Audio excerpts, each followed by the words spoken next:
Hello दोस्तों, मैं हूं विपिन और स्टडी अनलिमिटेड में आपका स्वागत है।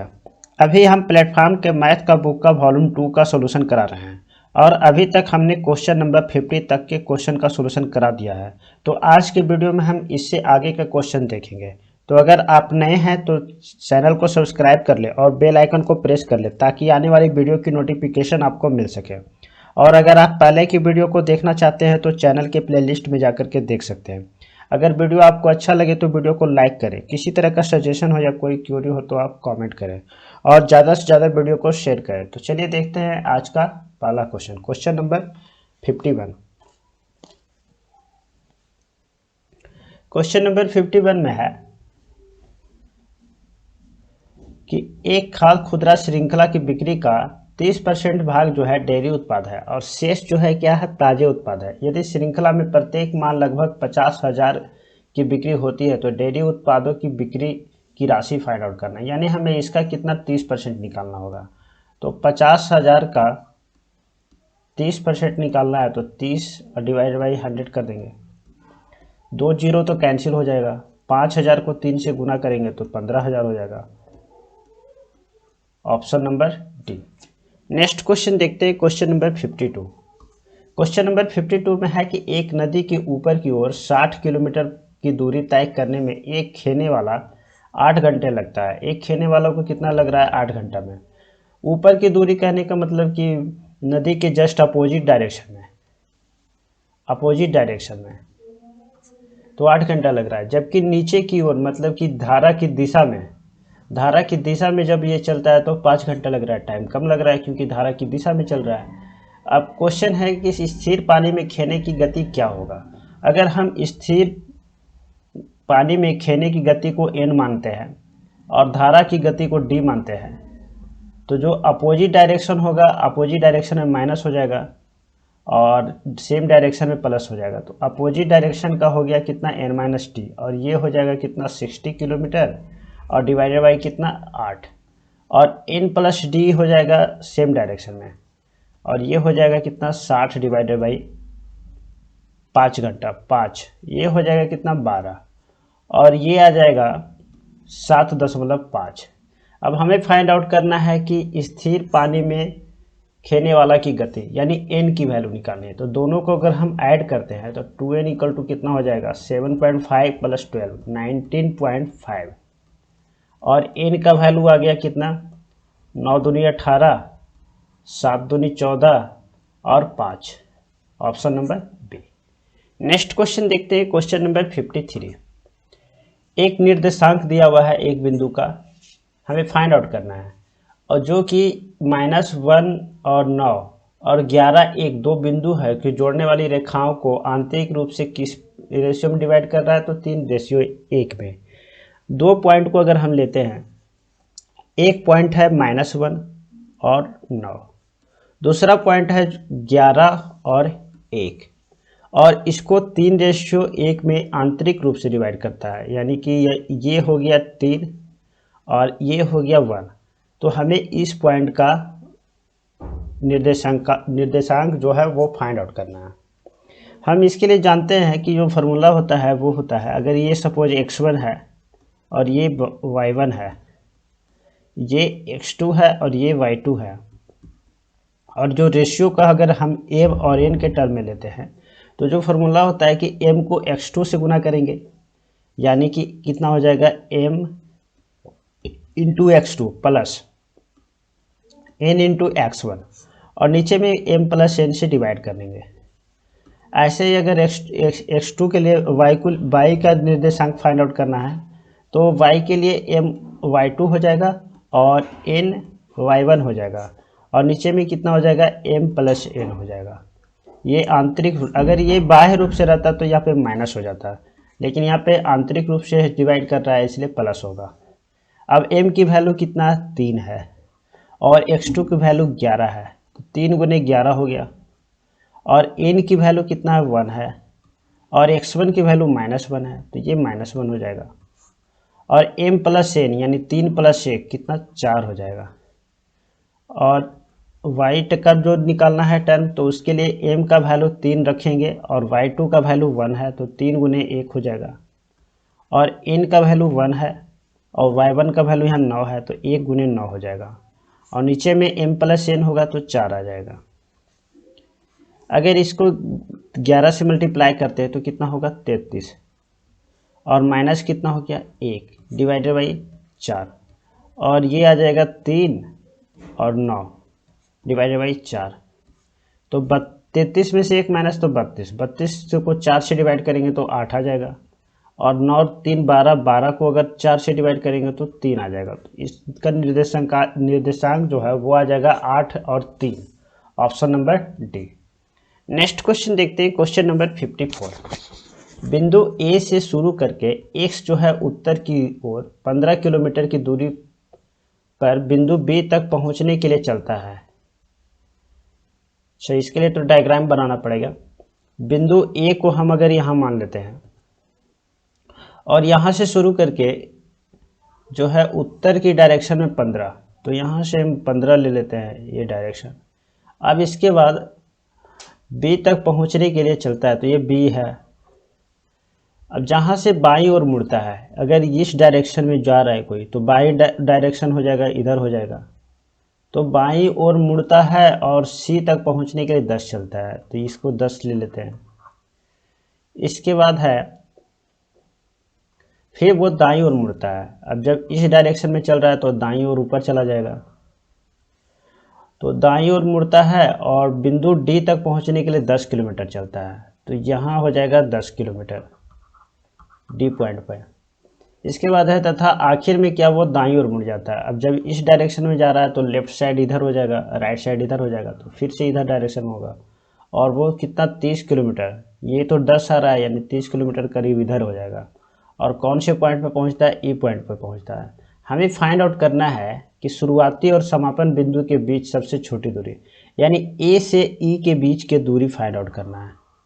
जो शॉर्टेस्ट दूरी होगा, सबसे छोटा दूरी होगा, तो हमें ये वैल्यू निकालना होगा और ये वैल्यू निकालना होगा। अगर इस पॉइंट को हम ओ मान लेते हैं तो हमें चाहिए AO चाहिए और OE चाहिए।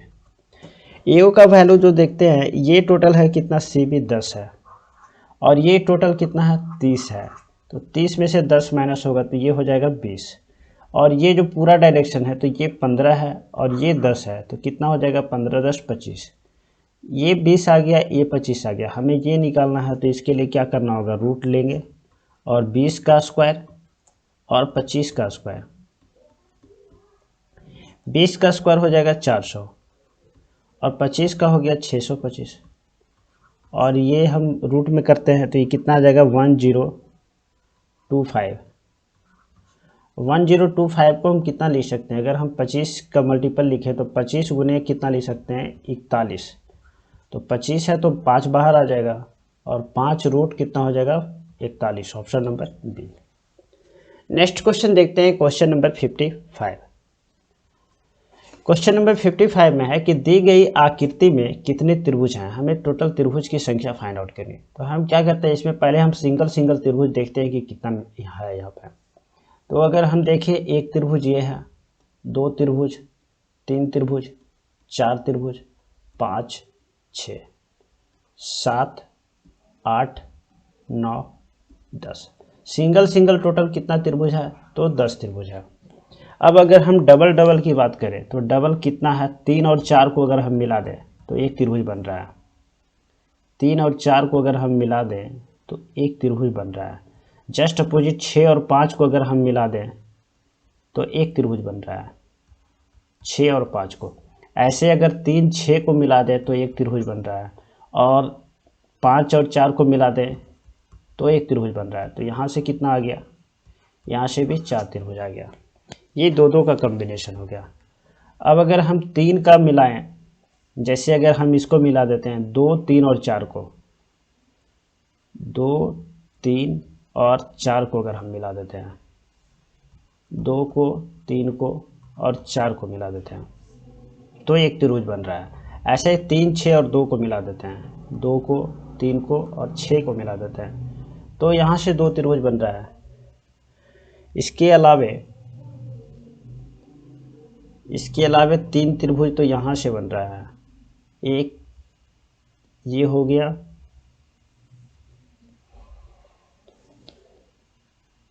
फिर एक त्रिभुज यहाँ बन रहा है। अगर हम 1, 2, 3 और 4 अगर हम इसको मिला देते हैं तो एक त्रिभुज यहाँ बनेगा। सेम कंडीशन इधर होगा 2, 3, 6 और 7 के लिए। ये बन जाएगा 2, 3 और 6 और 7 के लिए, 2, 3, 6 और 7। तो 3, 3, 4, 4 का कॉम्बिनेशन पे बन रहा है और ये 2, 3, 3 के कॉम्बिनेशन पे बन रहा है।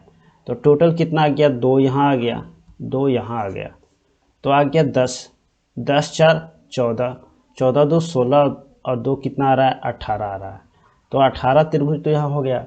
अब अगर देखें इस टोटल को अगर मिलाते हैं, यानी कौन सा बन रहा है? 2 है, 3 है, 6 है, 4 है और 5 है। अगर ये इस 5 को अगर मिलाएं तो एक त्रिभुज बन रहा है। ऐसे ही अगर हम मिलाते हैं किसको, यहाँ से 5 को, 10 को, 9 को और 8 को, 5 को, 10 को, 9 को और 8 को मिलाते हैं तो यहाँ से एक त्रिभुज बन रहा है। और एक अगर टोटल को मिलाते हैं, 1, 2, 3, 4, 5 टोटल 10 तक, तो एक टोटल 10 त्रिभुज बन रहा है। तो टोटल यहाँ पे कितना त्रिभुज हो जाएगा? 1 से लेके अगर 10 तक मिला देते हैं तो यहाँ पे बन जाएगा। तो टोटल यहाँ से कितना बन रहा है? 3 बन रहा है।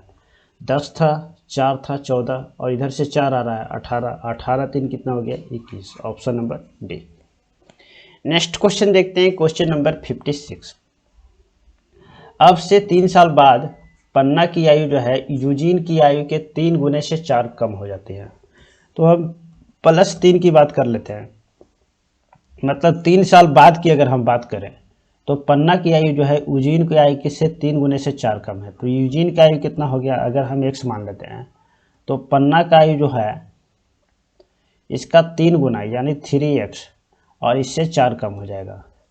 अब है कि उसकी वर्तमान आयु का जो जोड़ है वो 54 है। तो वर्तमान आयु यानी कि अभी वर्तमान का हमें चाहिए, तो वर्तमान का चाहिए तो क्या होगा? ये 3 माइनस हो जाएगा तो x - 3 हो जाएगा।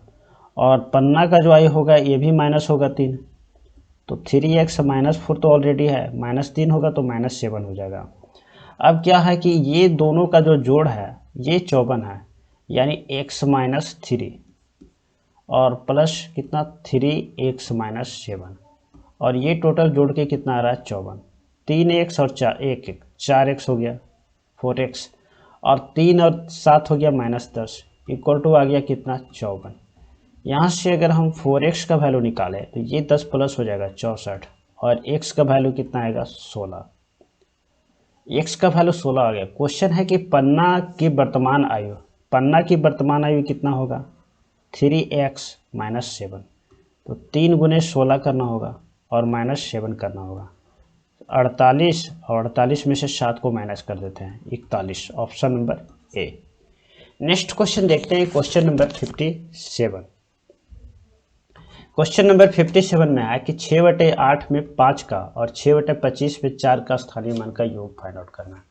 6/8 है तो हम इसको अगर 8 से हम डिवाइड करते हैं इसको 6 को तो पॉइंट पे आएगा, या फिर सिंपली हम क्या करते हैं, हम जानते हैं कि जब हम 8 को 125 से गुना करते हैं तो कितना आता है? 1000 आता है। तो 125 से हम ऊपर नीचे गुना कर देते हैं। अब ये नीचे कितना आ जाएगा? 1000 और ये ऊपर में कितना आ जाएगा? 6 × 30, 12 × 72 और 3 × 75, 750 और नीचे में आ जाएगा 1000, यानी ये कितना आ गया? 0.75। और अगर यहाँ 6/25 है और यहाँ से 5 का स्थानीय मान निकालना है तो कितना आ जाएगा? 5/100 आ जाएगा। अभी अगर 6/25 को अगर हम ब्रेक करना चाहें तो हमें क्या करना होगा? 25 से भाग देंगे 6 में, या सिंपली हम क्या करते हैं कि हम जानते हैं कि जब हम 25 को 4 से गुना करते हैं तो कितना आता है? 100 आता है। तो ऊपर भी 4 से गुना कर देते हैं, नीचे भी 4 से गुना कर देते हैं, तो कितना हो गया? 24 डिवाइडेड बाई कितना? 100। तो ये आ गया कितना? 0.24। अब यहाँ से 4 का स्थानीय मान देखें तो 4 का स्थानीय मान हो गया 4 डिवाइडेड बाई 100। अब दोनों का जोड़ निकालना है तो 5/100 और 4/100 कितना हो गया? 9/100। Option number A. Next question देखते हैं, क्वेश्चन नंबर 58 में देखते हैं कि एक टावर के शीर्ष से भूमि पर स्थित एक बिंदु ए का उन्नयन कोण है 30 डिग्री। टावर के पाद की ओर 20 मीटर पर स्थित बिंदु एक्स तक जाने पर उन्नयन कोण है 60 डिग्री। हमें फाइंड आउट करना है बिंदु ए से टावर के बीच की दूरी फाइंड आउट करना है। अगर हम एक टावर को ले लेते हैं, ए तो ऑलरेडी दिया हुआ है तो हम इसको कुछ दूसरा मान लेते हैं, इसको हम बी और सी मान लेते हैं। तो बी सी जो है ये टावर है और एक पॉइंट है ए जिसका उन्नयन कोण कितना बना रहा है 30 डिग्री। इस पॉइंट को ए मान लेते हैं और ये है 30 डिग्री। अब टावर के पाद की ओर यानी इस साइड में यहाँ पे एक पॉइंट है एक्स और इसका उन्नयन कोण जो है वो है कितना 60 डिग्री। तो हमें फाइंड आउट करना है सी और ए के बीच की दूरी। अगर हम इस टोटल के बीच की दूरी कुछ मान लेते हैं यानी सी एक्स की दूरी है, तो हमें टोटल निकालना है ए से लेकर के सी के बीच की दूरी। तो हम यहाँ पे क्या करते हैं कि अगर दोनों यहाँ पे अगर हम tan 30 लगाते हैं, tan 30 लगाते हैं तो बी सी डिवाइडेड बाई आ जाएगा कितना सी ए आ जाएगा और हमें सी ए का वैल्यू ही निकालना है। और ये भी दिया हुआ है 20 मीटर की, ए से लेकर के एक्स के बीच की दूरी कितना है 20 है, तो ये 20 दिया हुआ है और हमें टोटल ये सी ए का वैल्यू निकालना है। तो अगर यहाँ से देखते हैं, अगर इस ट्रायंगल में बी सी और एक्स अगर हम इसमें लगाते हैं tan 60 तो आ जाएगा कितना B C divided by C X. अब हम सी एक्स को कुछ मान लेते हैं, अगर हम इसको पी मान लेते हैं तो ये कितना आ जाएगा सी एक्स की जगह पे आ जाएगा पी और सी ए की जगह पे हम कितना लिख सकते हैं पी प्लस 20 लिख सकते हैं। यहाँ से अगर हम देखें कि बी सी का वैल्यू कितना आ रहा है तो बी सी का वैल्यू ये तो आ जाएगा कितना 1/√3, तो √3 है। अब ये कितना बी सी का वैल्यू आ जाएगा P plus 20 into divided by √3 आ जाएगा। और यहाँ से देखते हैं बी सी का वैल्यू कितना आ रहा है, तो ये है √3, तो बी सी का वैल्यू आ रहा है पी √3 और दोनों बराबर है तो पी √3 इक्वल टू हो जाएगा पी प्लस 20 डिवाइडेड बाई √3। अगर √3 को हम मल्टीप्लाई करते हैं इधर से तो 3p हो जाएगा और 3p इक्वल टू आ गया कितना p प्लस 20। इस p को इधर लेके आते हैं तो 2p इक्वल टू 20, तो p का वैल्यू कितना आ गया 10 आ गया। अब देखो ये है 10 और ये है 20, तो टोटल कितना आ जाएगा 30। Option number A. Next question देखते हैं, क्वेश्चन नंबर 59। त्रिभुज के 3 शीर्ष बिंदुओं पर बड़े त्रिभुज में 3 छोटे त्रिभुज ऐसे बनाए जाते हैं कि छोटे त्रिभुज की प्रत्येक भाग जो है बड़े त्रिभुज के समरूपी भाग का 1/3 लंबा है। 3 छोटे त्रिभुज का एक साथ लिया गया क्षेत्रफल का अनुपात बड़े त्रिभुज की तुलना में कितनी होगी। देखो एक बड़ा त्रिभुज है कुछ इस तरह से, अब एक छोटा त्रिभुज जो बनाया गया है तो ये है 1 और ये टोटल कितना है 2 है। ऐसे ये 1 है और ये कितना है टोटल 2 है। अब अगर यहाँ फिर यहाँ भी एक त्रिभुज है, यहाँ 1 है तो ये 1 है ये 1 है, तो यानी ये भी 1 होगा। ऐसे यहाँ भी एक त्रिभुज बनाया गया तो ये 1 है और ये 1 है तो ये भी 1 होगा। ये 1 है और ये भी 1 है, ये भी 1 है। अब इस केस में हम देख रहे हैं जो बड़ा वाला जो त्रिभुज है ये क्या है समबाहु त्रिभुज है, क्योंकि देखो 1 1 और 1 3 हो गया टोटल। इधर से भी देखें तो टोटल कितना है 3 है और इधर से भी देखें तो टोटल कितना है, तो ये है समबाहु त्रिभुज, मतलब तीनों भुजा बराबर है। ऐसे ये जो छोटा वाला भी बनेगा ये भी समबाहु त्रिभुज बन जाएगा क्योंकि समरूप भी है। तो यहाँ से हम देखते हैं कि हमें फाइंड आउट करना है ये 1 2 और ये 3, ये जो 3 त्रिभुज बन रहा है तीनों का क्षेत्रफल और ये टोटल का क्षेत्रफल। तो हम पहले एक त्रिभुज का क्षेत्रफल निकालते हैं। तो हम जानते हैं कि जो समबाहु त्रिभुज होता है उसका क्षेत्रफल होता है √3/4 a² होता है। तो यहाँ से कितना हो जाएगा, √3/4 इंटू 1 का स्क्वायर, 1 का स्क्वायर यानी 1 ही आ जाएगा, तो कितना आ जाएगा, √3/4 आ जाएगा। ये एक त्रिभुज का हो गया। 3 त्रिभुज का निकालना है तो 3√3/4 आ जाएगा। ये हो जाएगा तीनों त्रिभुज का क्षेत्रफल। अब हम बड़ा वाला त्रिभुज का क्षेत्रफल निकालते हैं, तो बड़ा वाला त्रिभुज भी समबाहु त्रिभुज है, इसके लगाएंगे 3/4 a स्क्वायर, a के जगह पे यहाँ पे 3 का स्क्वायर होगा, और ये कितना आ जाएगा, 3 तो 9 हो गया, 9√3/4। अब अगर दोनों का हम रेशियो देखें तो 4 तो कैंसिल हो रहा है, ऊपर हो जाएगा 3√3, नीचे हो जाएगा 9√3, √3 कैंसिल हो रहा है, 1:3 आ जाएगा। Option number D. Next question देखते हैं, क्वेश्चन नंबर 60। क्वेश्चन नंबर 60 में है कि 150 छात्रों की एक कक्षा में हर कोई कम से कम एक खेल जरूर खेलता है, या तो वो कबड्डी खेलता है, नहीं तो वो खो खो खेलता है, दोनों में से कोई एक खेल जरूर खेलता है। 78 छात्र जो है कबड्डी खेलते हैं और 18 छात्र जो है दोनों खेल खेलते हैं, तो कितने प्रतिशत विद्यार्थी जो है खो खो खेलते हैं। इसके लिए हम एक डायग्राम बना लेते हैं। ये हो गया कबड्डी खेलने वाला और ये हो गया खो खो खेलने वाला।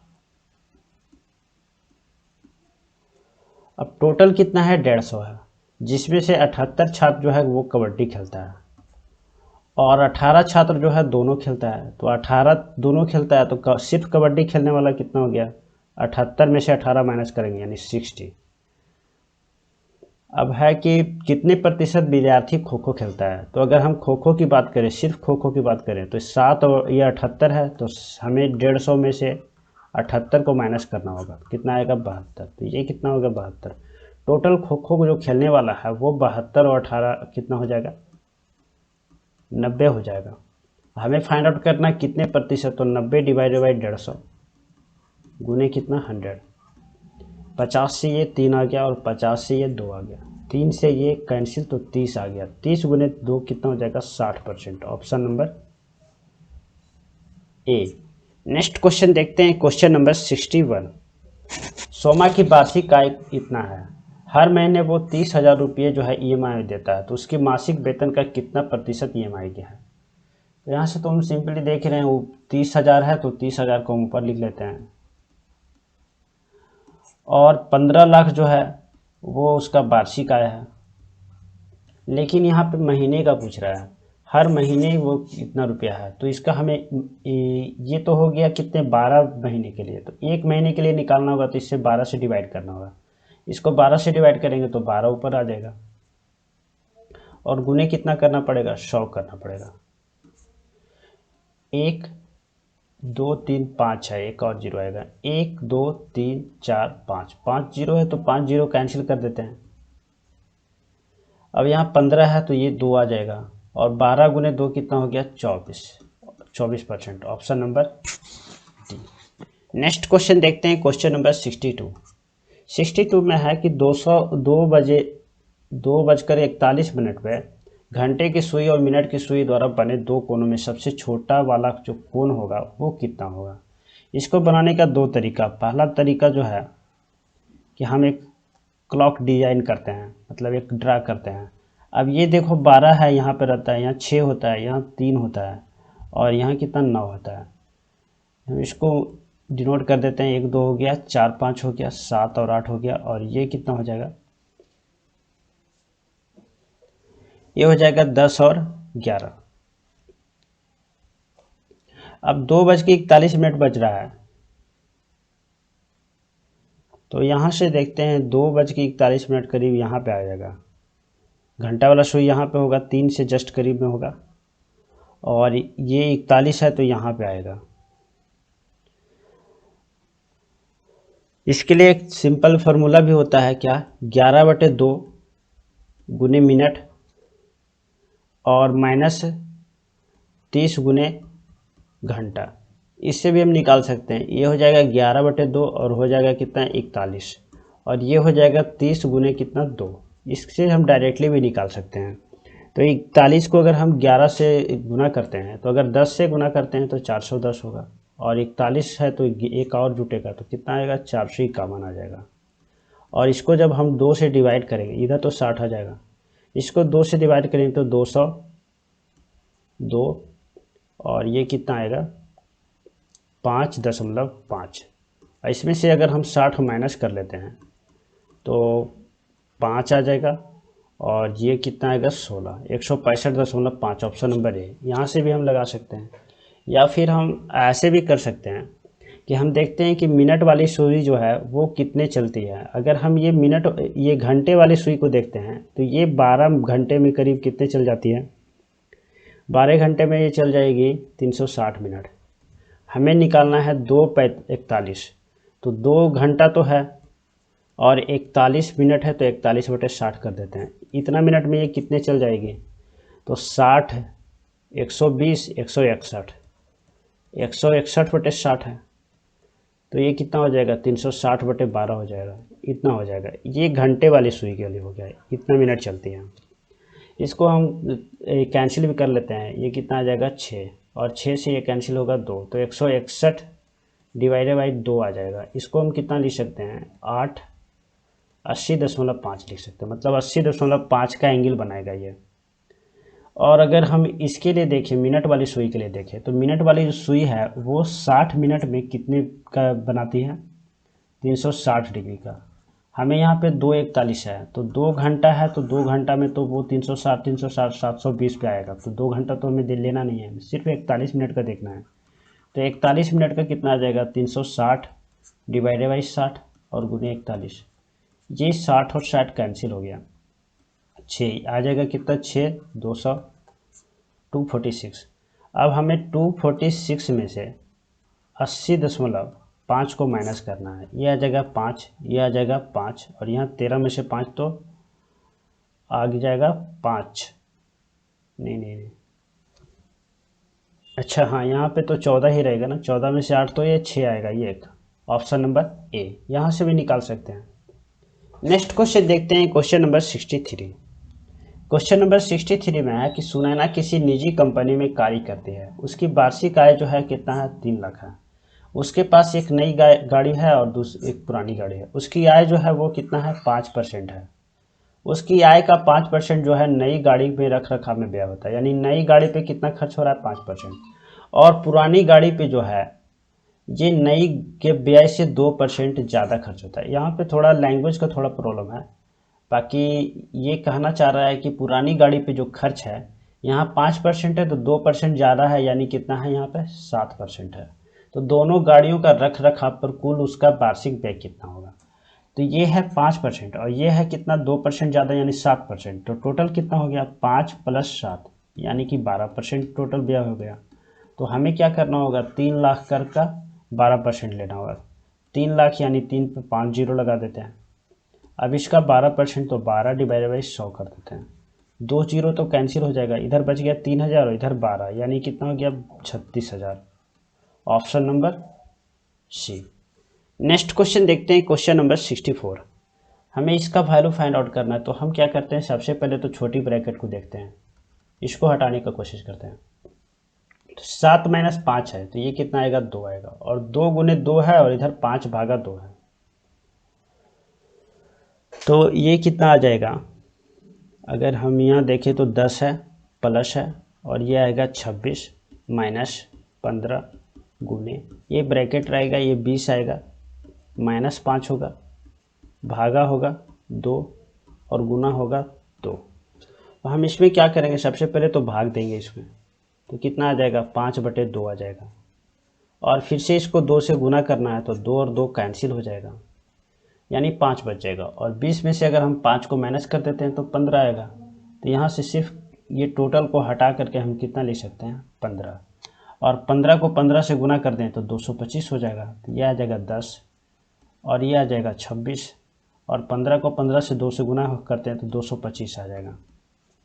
अब 225 अगर हम माइनस करते हैं तो 199 बच जाएगा, ये हो जाएगा 10 और ये हो जाएगा -199, -199 और इधर 10 है, तो कितना हो जाएगा -189। Option number A. Next question देखते हैं, क्वेश्चन नंबर 65। इसमें भी सिंप्लीफिकेशन ही करना है इसको। तो हम सिंपली क्या करते हैं, छोटी वाली ब्रैकेट को पहले हटाते हैं। 5 है प्लस 1/7 है, गुना है, बड़ी वाली ब्रैकेट को ज्यों का त्यों रहने देते हैं, मंझली वाली को भी ज्यों का त्यों रहने देते हैं। ये गुना है, इसको पहले रिमूव करने की कोशिश करते हैं, इसको हटाते हैं। कैसे करेंगे, 25 है में से 15 माइनस होगा तो 10 आ गया, 10 में से 5 तो 5 हो जाएगा, ये आ गया कितना, 5 आ गया, छोटी वाली ब्रैकेट हट गया। और ये भागा होगा, इस छोटी वाली ब्रैकेट को हटाते हैं तो 22 में से 6 माइनस होगा तो 16 आ जाएगा, ये आ गया 16 और ये बड़ी ब्रैकेट रह गया। यहाँ आ गया 5, यहाँ आ गया 1/7 और इसको देखें तो कितना है, ये बड़ी वाली ब्रैकेट को रहने देते हैं। 14 गुने 5 तो -14 है और गुने कितना है, 5 है और डिवाइडेड बाई कितना है, 16 है। अगर यहाँ से देखें तो 7 से ये कैंसिल होगा, 2 आ जाएगा, तो ऊपर में कितना आ गया, ये कैंसिल कर देते इसको, 8 आ गया, तो ये 5 आ जाएगा और इधर ऊपर में कितना होगा, माइनस में आएगा 5/8 और इसको लिख सकते हैं 8 × 40 में से 5 माइनस हो जाएगा तो 35/8, option number A. Next question देखते हैं, क्वेश्चन नंबर 66। 8 मीटर ऊंचे एक प्लेटफॉर्म के शीर्ष से एक टावर का उन्नयन कोण जो है वो है 30 डिग्री। तो यदि प्लेटफॉर्म का टावर से 40√3 मीटर दूर है तो टावर कितना ऊंचा होगा। देखो ये एक प्लेटफॉर्म है जिसका ऊंचाई है कितना, 8 मीटर, इसको हम ए भी मान लेते हैं। और इस प्लेटफॉर्म के शीर्ष से एक टावर का जो उन्नयन कोण है ये हम टावर मान लेते हैं, इसको हम सी और डी मान लेते हैं, टावर। तो जो उन्नयन कोण है ये कितना है, 30 डिग्री है। अब क्वेश्चन है कि यदि प्लेटफॉर्म से टावर के बीच की दूरी कितना है, 40√3 है, ये वाली डिस्टेंस, ये वाला भी डिस्टेंस भी 40√3 ही होगा। तो टावर कितना ऊंचा है, यानी कि हमें सी डी की वैल्यू निकालनी है। अगर हम यहाँ से देखें इस पॉइंट को, इसे तो ई डी कितना हो जाएगा, 8 होगा। तो अगर हमें सी का वैल्यू निकल गया तो हम सी में 8 जोड़ देंगे तो कितना निकल जाएगा, सी डी का वैल्यू निकल जाएगा। यहाँ से अगर हम tan टिस्ट लगाते हैं तो सी आ जाएगा डिवाइडेड बाई क्या, ए ही आएगा। और ए ही कितना है, ए ही है 40√3, 40√3। tan 30 को लिख सकते हैं 1/√3, √3 तो कैंसिल हो जाएगा, तो सी का वैल्यू कितना आ गया, 40 आ गया। ये जब 40 आ गया तो टोटल जो डिस्टेंस है 40 और 8 48 हो जाएगा, option number C. Next question देखते हैं, क्वेश्चन नंबर 67। तो रोशन की वर्तमान आयु जो है उषा की आयु का 2.5 गुना से 4 वर्ष कम है। 12 वर्ष पहले की बात है तो उषा की आयु जो है रोशन की आयु का 1/4 भाग से 1 वर्ष अधिक था। तो फाइंड आउट करना है कि रोशन की वर्तमान आयु कितनी है। रोशन की वर्तमान आयु जो है, अगर हम उषा की वर्तमान आयु अगर x मानते हैं तो रोशन का जो वर्तमान आयु है ये हो जाएगा 2.5 × x और इससे 4 कम हो जाएगा, ये वर्तमान आयु हो जाएगा। 12 वर्ष पहले की बात कर रहा है तो उषा का आयु हो जाएगा x - 12 और रोशन का आयु हो जाएगा 2.5 × x, -4 ऑलरेडी है, -12 करेंगे तो -16। तो 12 वर्ष पहले जो है उषा की आयु यानी कि x - 12 रोशन की आयु का 1/4 भाग से इसका 1/4 कर देते हैं यानी 2.5 - 16 और इसका डिवाइड कर देते हैं 4 से।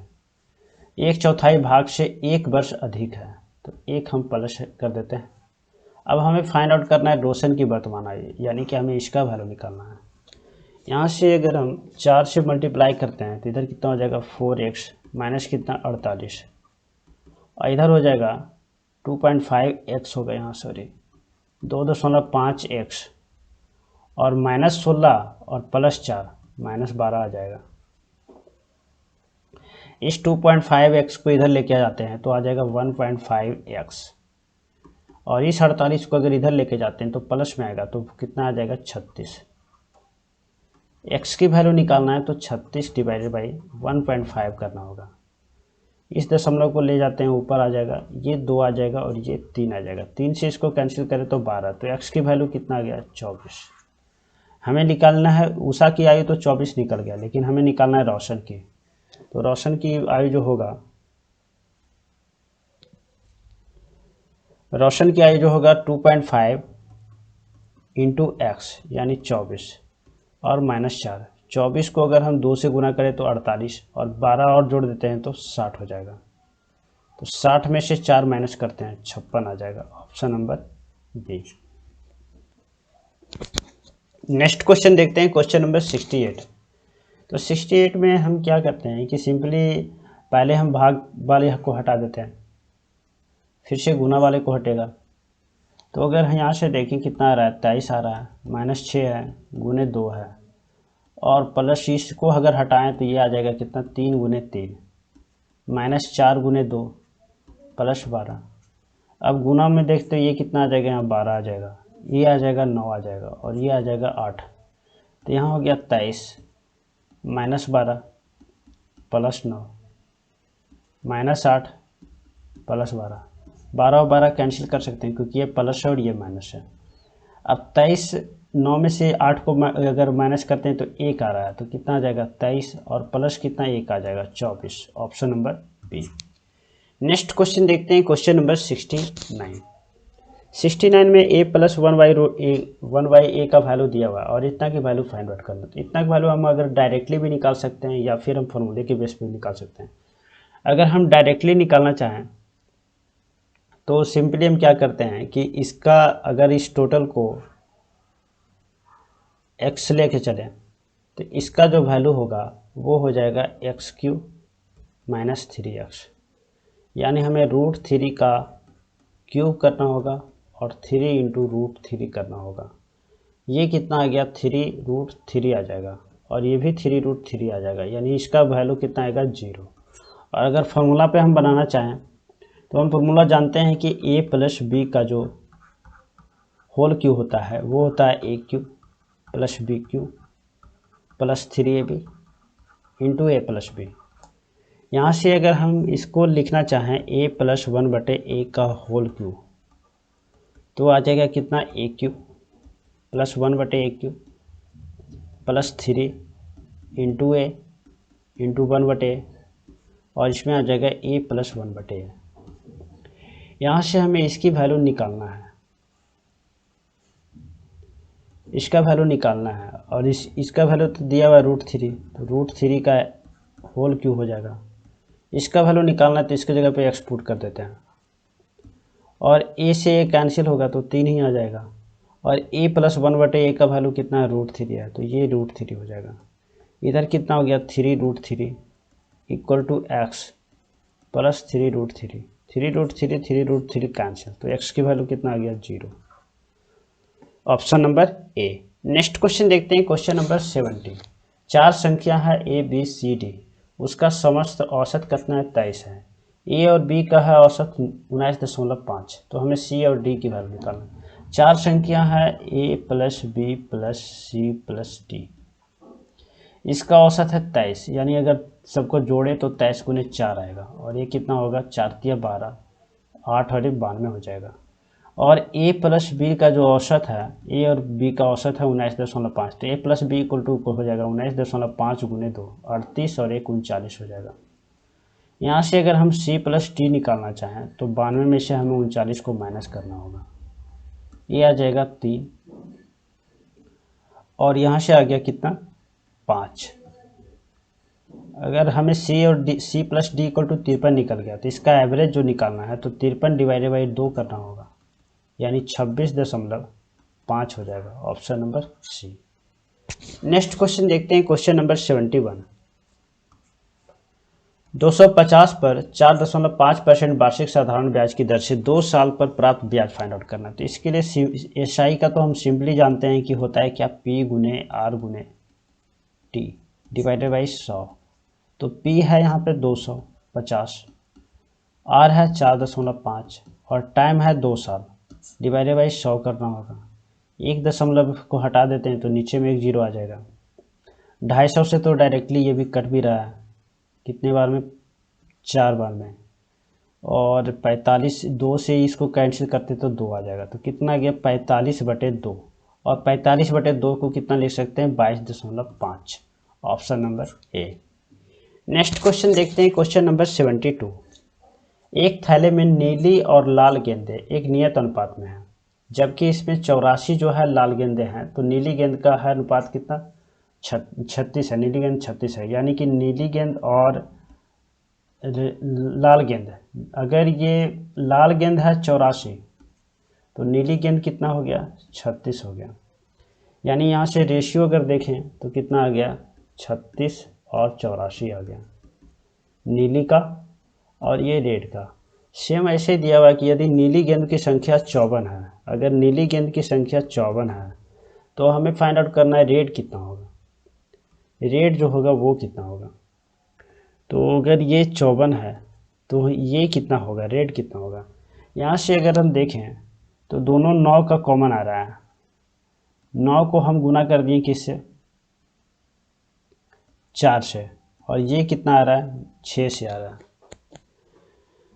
तो यहाँ से देखते हैं 36/84 हो गया और ये 54/x हो गया। तो यानी x का वैल्यू हो जाएगा 54 गुने 84 और डिवाइड बाई 36। 9 से ये कैंसिल होगा, 18 से भी कैंसिल हो सकता है, 18 तिया 54 और 18 दूनी 36, और 2 से इसको कैंसिल करते हैं तो 42।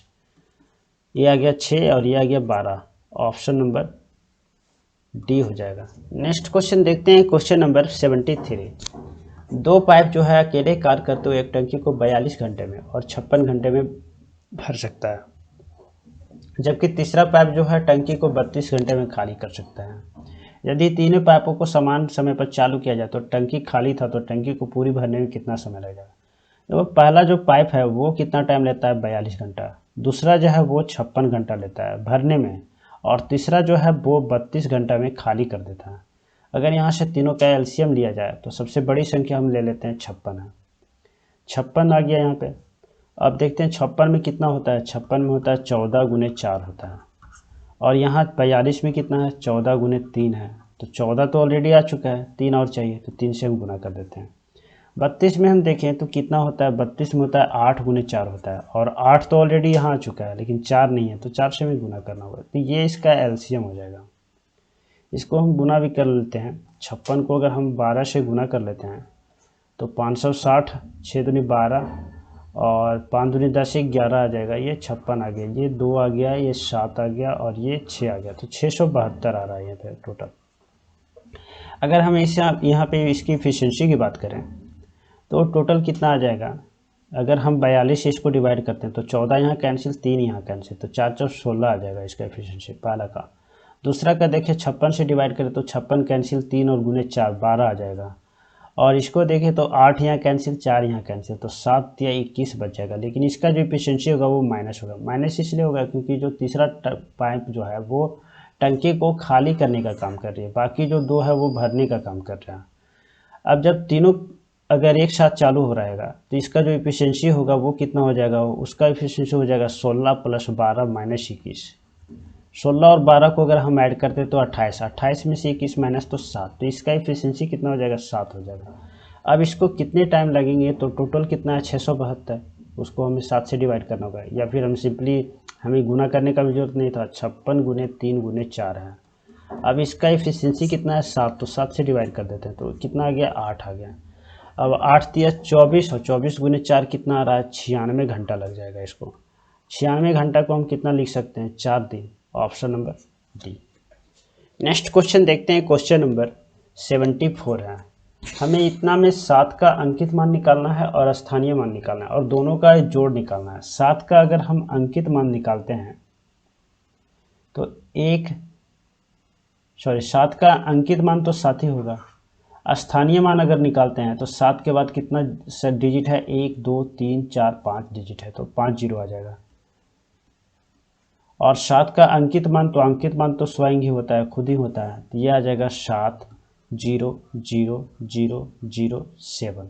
ऑप्शन नंबर ए इस क्वेश्चन का सही आंसर होगा। नेक्स्ट क्वेश्चन देखते हैं, क्वेश्चन नंबर 75।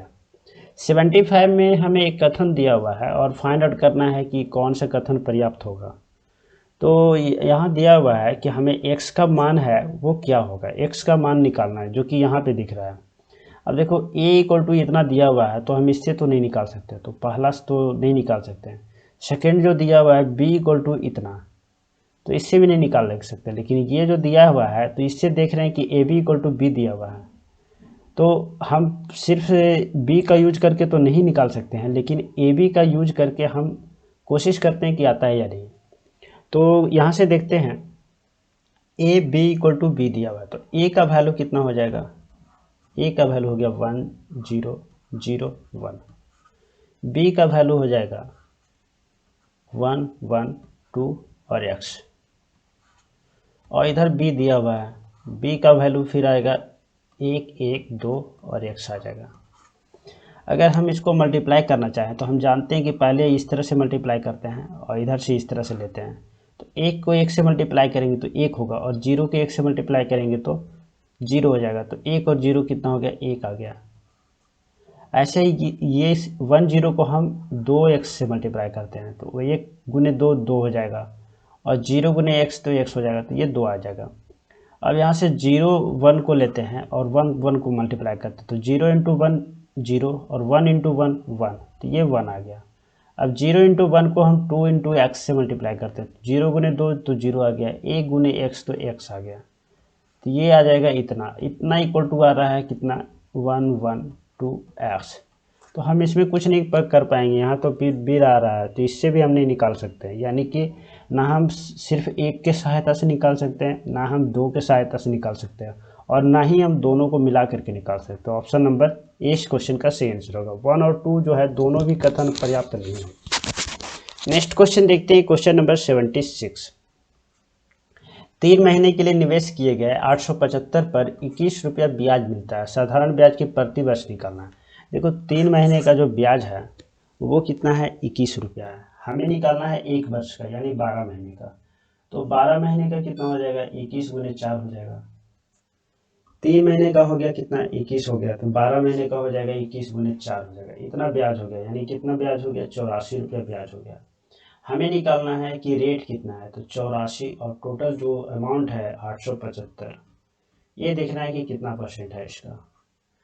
अगर यहाँ से देखें तो 7 से कैंसिल हो रहा है, 7 से इसको कैंसिल करते हैं तो 12 आ रहा है, और 7 से इसको कैंसिल करते हैं तो 1 2 और 5 आ रहा है। 25 से ये 4 आ जाएगा और 25 से ये 5 आ जाएगा, तो आ गया 12 चौक 48 डिवाइडेड बाई 5। इसको कितना ले सकते हैं, 9 5 45 और 6 9.6, option number B. Next question देखते हैं, क्वेश्चन नंबर 77। ए बी और सी एक साथ एक कार्य को 45 दिन में पूरा कर सकते हैं। केवल ए और बी जो है 54 दिन में पूरा कर सकते हैं, केवल बी और सी 90 दिन में पूरा कर सकते हैं। तो हमें फाइंड आउट करना है कि बी जो है अकेले कितने दिन में कर पाएगा। ए प्लस बी प्लस सी, जब ये तीनों मिलकर के एक साथ काम करते हैं तो इनको 45 दिन लग जाते हैं। ए प्लस बी जो है इसी काम को 14 दिन में कर रहे हैं, और बी प्लस सी जो है इस काम को 90 दिन में कर रहा है। हमें फाइंड आउट करना है बी के लिए, तो हम सबसे पहले क्या करते हैं, यहाँ से इसका एलसीएम लेते हैं। एलसीएम में सबसे बड़ी संख्या ले लेते हैं 90। अब 45 तो ऑलरेडी आ जाएगा 90 में, 54 में अगर हम देखते हैं तो 18 गुने 18 तिया 54 होता है, तो 18 गुने 3 है, 18 इसमें आ रहा है, 18 गुने 5 होता है, 90 में कितना होता है, 18 गुने 5 होता है। तो 18 तो ऑलरेडी आ चुका है, लेकिन 3 नहीं है, तो 3 से गुना कर देते हैं। ये कितना आ गया, 270 आ गया। यहाँ से एफिशिएंसी अगर हम देखें तो 90 गुने 3 डिवाइडेड बाई 45 करेंगे तो ये 2 से कटेगा, 6 आ जाएगा इसका एफिशिएंसी। ए बी का एफिशिएंसी देखें तो 54 है, तो 54 है, तो अगर हम इसको कैंसिल करते हैं तो 3 से 18 18 ये 5 आ जाएगा, या 270 में डिवाइड करते हैं 54 से तो 5 से कैंसिल होगा। और बी प्लस सी के लिए देखें ये 90 है, ये 270 है, तो एफिशिएंसी इसका 3 आ गया। अब हमें निकालना है बी की एफिशिएंसी। बी की एफिशिएंसी निकालने के लिए हम क्या कर सकते हैं, अगर हम यहाँ से ए बी का पता होता, ए बी का तो एफिशिएंसी पता है, तो यहाँ से सी निकलेगा, और सी को यहाँ पुट करके निकाल सकते हैं। दोनों में से कुछ कर सकते हैं, या फिर हम इसको और इसको दोनों को ऐड कर देते हैं, तो ए प्लस बी प्लस सी निकलेगा, और इसमें से हम इसको 6 को माइनस कर सकते हैं। तो हम यहाँ से देखते हैं a plus B equal to कितना है 5 है, तो यहाँ से हम c को निकालते हैं। तो c हो जाएगा 6 माइनस 5 यानी कि 1 हो गया। अब c का जब 1 है और b प्लस c है 3, तो b का कितना हो जाएगा 2 हो जाएगा। 2 हो गया। b का एफिशिएंसी 2 है। पूछा जा रहा है कि b कितने दिन में अकेले कार्य कर पाएगा, तो 270 डिवाइडेड बाई कितना करना होगा 2 करना होगा। 135 दिन लग जाएंगे इसको। Option number D. Next question देखते हैं, क्वेश्चन नंबर 78। 12 सेंटीमीटर और 8 सेंटीमीटर भुजाओं वाले आयत से एक समचतुर्भुज बनाया गया है, जिसकी परिधि, परिधि नहीं परिमिति बोलते हैं, क्योंकि ये आयत है और समचतुर्भुज है, तो इसकी परिमिति जो है आयत की परिमिति से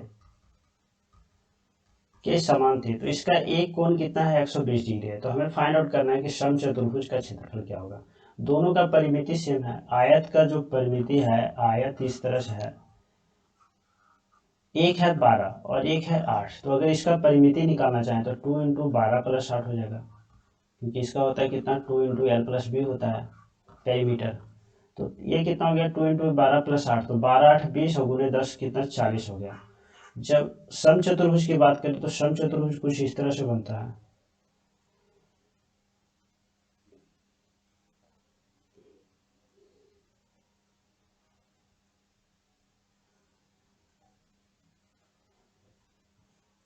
समचतुर्भुज कुछ इस तरह से बनता है। तो इसमें क्या होता है, चारों का जब बराबर होता है, यानी कि कितना हो जाएगा, ये 10 हो जाएगा, ये भी 10 हो जाएगा, ये भी 10 हो जाएगा, ये भी 10 हो जाएगा, क्योंकि इसका परिमिति कितना है 40 है। तो 40 डिवाइडेड बाई 4 कर देते हैं, तो पेरीमीटर तो 10 हो गया। अब एक एंगल कितना है 120 डिग्री है, तो हम एक एंगल को हम 120 डिग्री मान लेते हैं। हमें समचतुर्भुज का क्षेत्रफल निकालना, तो क्षेत्रफल इसका क्या होता है, क्षेत्रफल होता है इसका एक भुजा और इसका हाइट। यानी अगर हाइट हम देखें तो हम कहाँ से यहाँ से निकाल सकते हैं। तो ये हाइट हो गया। तो हाइट निकालने के लिए हम क्या करेंगे कि ये 120 है, तो ये कितना है 60 डिग्री है, तो ये 90 होगा। तो अगर यहाँ से 60 है और ये 10 है, तो हमें निकालना है, ये 10 है, सॉरी ये वाली भुजा जो 10 है, अगर यहाँ से ए लिखते हैं, इसको बी लिखते हैं और यहाँ से सी लिखते हैं, तो ए सी है जो 10 है, और एंगल बी जो है वो 90 है, ये 60 है। अगर हम इसे tan 60 लगाते हैं, tan 60 क्यों sin 60 लगाते हैं,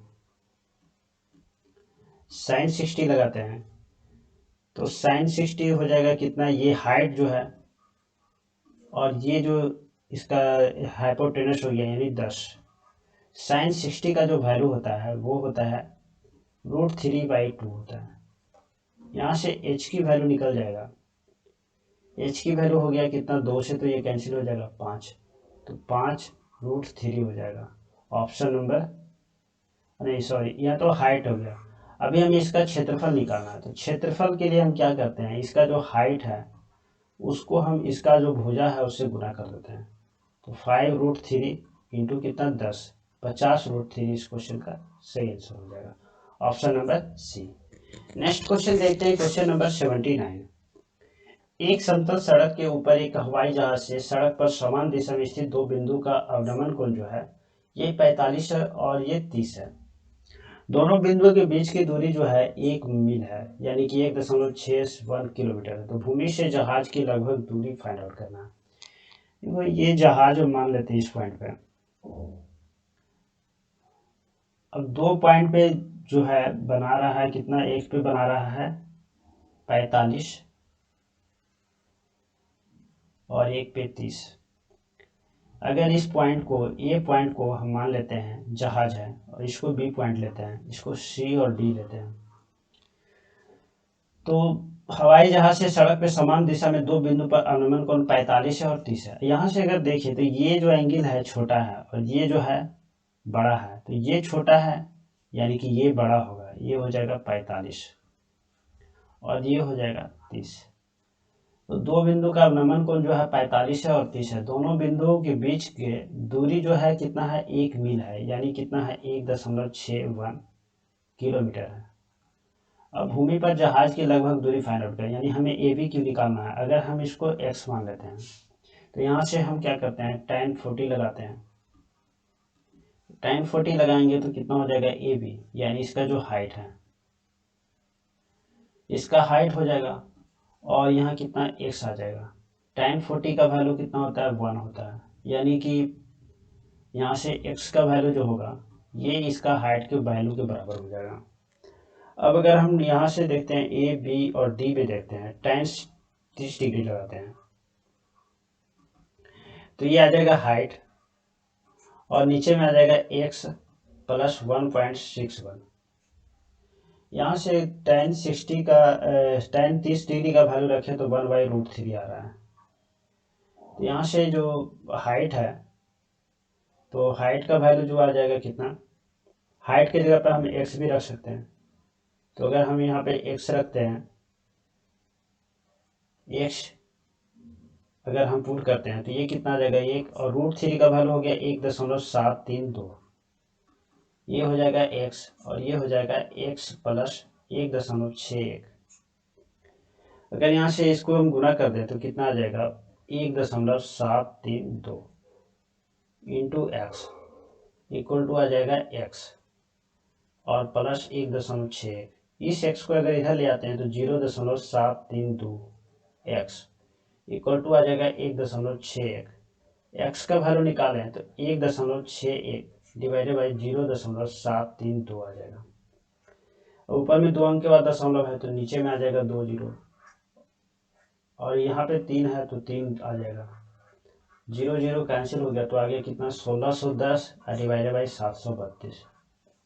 732 से अगर हम डिवाइड कर देते हैं 1610 में तो 2 बार लग जाएगा 1464 हो जाएगा। यहाँ से माइनस करते हैं तो 6 आ गया, ये 4 आ गया और ये आ जाएगा 1 आ जाएगा। फिर से 1 0 लगाते हैं दशमलव हो जाएगा, 2 बार फिर से लग जाएगा। इस क्वेश्चन का सही आंसर हो जाएगा option number C. Next question देखते हैं क्वेश्चन नंबर 80। क्वेश्चन नंबर 80 में देखते हैं ए बी से 4 गुना अधिक तेज काम करता है, इसलिए वह एक काम जो है बी की तुलना में कितना 60 दिन पहले पूरा कर लेता है। यदि वे एक साथ काम करें तो कितने दिन में काम पूरा हो जाएगा। यहाँ से देखिए ए है और बी है और अगर हम इसकी इफिशियंसी की बात करें तो बी की इफिशियंसी को अगर 1 लेते हैं तो ए की इफिशियंसी 4 है और बी की तुलना में 60 दिन पहले काम करता है। तो ये अगर इसको x लेते हैं तो ये कितना हो जाएगा x माइनस 60 होगा।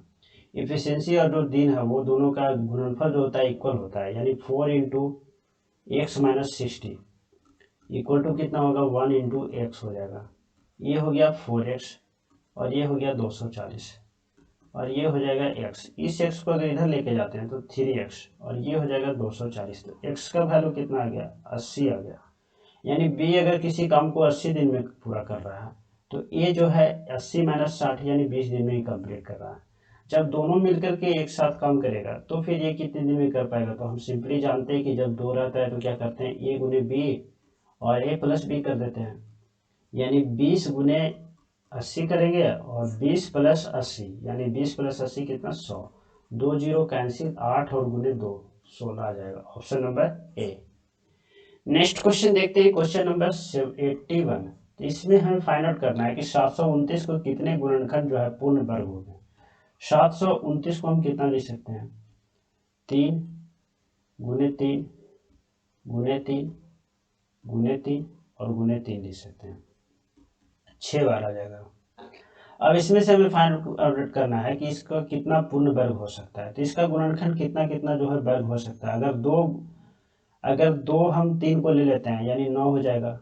अगर हम 4 3 को ले लेते हैं यानी 9 गुने 9 81 हो जाएगा। और अगर हम टोटल हम ले लेते हैं तो कितना 729 हो जाएगा। तो ये टोटल 3 ही ऐसा गुणनखंड है जो कि पूर्ण वर्ग होगा। तो ऑप्शन नंबर ए हो जाएगा। नेक्स्ट क्वेश्चन देखते हैं क्वेश्चन नंबर 82। सुरेश और चिराग के वर्तमान आयु का जो अनुपात है वो 5 और 4 है। अब से 3 साल के बाद उसकी आयु का अनुपात 11 और 9 हो जाता है। तो चिराग की वर्तमान आयु फाइंड आउट करना। तो ये सुरेश है और ये चिराग है, दोनों का जो अनुपात है वो कितना है 5 है और 4 है। 3 साल के बाद जो उसका अनुपात है वो 11 हो जा रहा है और 9 हो जा रहा है। यहाँ से अगर हम देखें तो कितना बढ़ रहा है, यहाँ से 6 बढ़ रहा है और यहाँ से देखें तो 5 बढ़ रहा है। तो ये जो 6 और 5 बढ़ रहा है इसको हमें इक्वल करना है। इक्वल करने के लिए हम क्या करते हैं, ये दोनों का डिफरेंस देखते हैं तो 1 है और ये दोनों का डिफरेंस देखते हैं तो 2 है। ये 2 को हम गुना कर देंगे ऊपर, और इस 1 को हम गुना करते हैं 11 और 9 से, तो ये तो 11 और 9 ही रह जाएगा। लेकिन इस 2 को अगर हम 5 और 4 से गुना करते हैं तो ये 10 हो जाएगा, और ये कितना हो जाएगा, 8 हो जाएगा। अब यहाँ से डिफरेंस देखें तो 1 है, और यहाँ से डिफरेंस देखें तो 1 है, यानी कि ये जो 1 इक्वल टू कितना हो गया, 3 साल हो गया। तो 1 रेशियो का वैल्यू हो गया 3 साल, 9 रेशियो का हो जाएगा 27, 11 रेशियो का हो जाएगा 33, ऐसे ही ये हो जाएगा 10 रेशियो का 30, और 8 रेशियो का 24। क्वेश्चन में है कि चिराग की वर्तमान आयु, तो चिराग की वर्तमान आयु कौन सी है, 24 है, option number C. Next question देखते हैं, क्वेश्चन नंबर 83। एक चार्ट है जिसमें दिया हुआ है एक रेस्टोरेंट का चार्ट दिया हुआ है, जिसमें कि दिया हुआ कि कोई भी आइटम कितने परसेंट बिक रही है। जैसे सैंडविच है जो तो 20% बिक रही है, डोनट्स है 20% बिका है, पिज्जा 15%, बर्गर 25%, चाइनीज जो है 5%, और अदर बेक्ड जो आइटम जो है 15%। क्वेश्चन देखते हैं कि इसमें नवंबर 2017 की बात किया हुआ है, ऊपर में कहीं नवंबर 2017 नहीं दिया हुआ है, ये मिसिंग है, यहाँ पे दिया हुआ रहना चाहिए थे कि नवंबर 2017 किया है ये चार्ट। अब नवंबर 2017 में रेस्टोरेंट की कुल बिक्री जो है कितना है, 35 लाख है, और नवंबर 2017 में रेस्टोरेंट XYZ का सैंडविच का बिक्री निकालना है। सैंडविच कितना है, 20% है, तो 35 लाख का हम भी क्या करना होगा, 20%। 20% यानी क्या करते हैं, 5 से डिवाइड करते हैं। 20% का मतलब क्या हुआ, 1/5 हो गया, यानी कितना हो जाएगा, 7 लाख हो जाएगा, ऑप्शन नंबर सी हो जाएगा। नेक्स्ट क्वेश्चन देखते हैं, क्वेश्चन नंबर 84। क्वेश्चन नंबर 84 में है कि 2 प्रकार के साधारण नमक है जिसकी दर जो है 7.20 है और 4.40 है, तो इसको किस अनुपात में मिश्रित किया जाए कि 6.3 रुपया में बेचने पर कितना हो रहा है, इतना परसेंट का प्रॉफिट।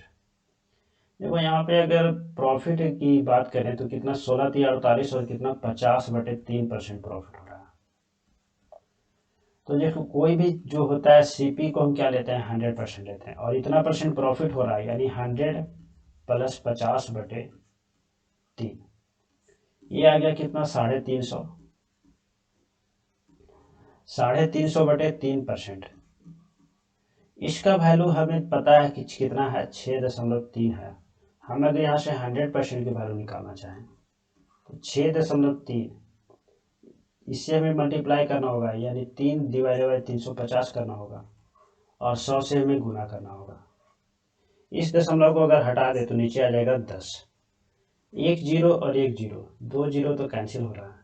7 से इसको डिवाइड करें तो 9 आ रहा है, 7 से इसको डिवाइड करें तो 5 आ रहा है, तो आ गया कितना, 27/5। तो 27/5 को हम कितना लिख सकते हैं, 5 को 5 से 25 हो गया, 5.4 हो गया, यानी जो इसका सीपी होगा वो कितना होगा, 5.4 होगा, 5.4 रुपये प्रति किलोग्राम होगा। अब यहाँ से एलिगेशन हम लगा सकते हैं कि पहला जो है वो कितना है, 7.2 है, दूसरा जो है 4.4 है, और इसका जो सीपी होना चाहिए कितना होना चाहिए, 5.4 होना चाहिए, यानी रेशियो निकालना, तो यहाँ से माइनस करते हैं।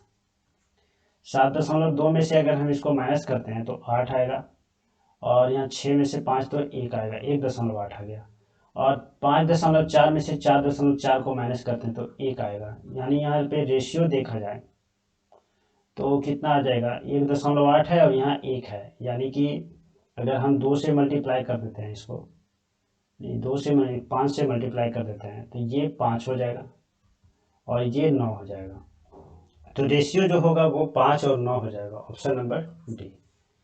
नेक्स्ट क्वेश्चन देखते हैं, क्वेश्चन नंबर 85। दी गई श्रृंखला की अगली संख्या फाइंड आउट करनी है। यहाँ से अगर हम देखें तो दोनों का जो डिफरेंस है वो कितना, 13 आ रहा है, और ये जो डिफरेंस है कितना आ रहा है, 6 और 2 आ रहा है, 26 आ रहा है। फिर से अगर यहाँ डिफरेंस देखें तो 9 और 3 आएगा, 39 हो जाएगा, यानी कि कितना, 13 का मल्टीपल हो रहा है, तो अगला जो डिफरेंस होगा वो 52 होगा, यानी कि 82 और 52, ये 4 हो गया, 3 134, ऑप्शन नंबर डी हो जाएगा। नेक्स्ट क्वेश्चन देखते हैं, क्वेश्चन नंबर 86। एक संख्या है और जिसका 32% जो है वो 56 है, 32% जो है वो कितना है, 56 है।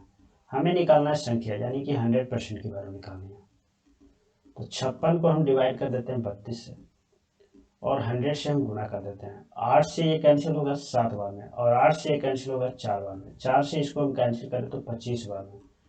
ये कितना आ गया 175, option number A. Next question देखते हैं, क्वेश्चन नंबर 87। -7 है और ब्रैकेट के अंदर 44 है,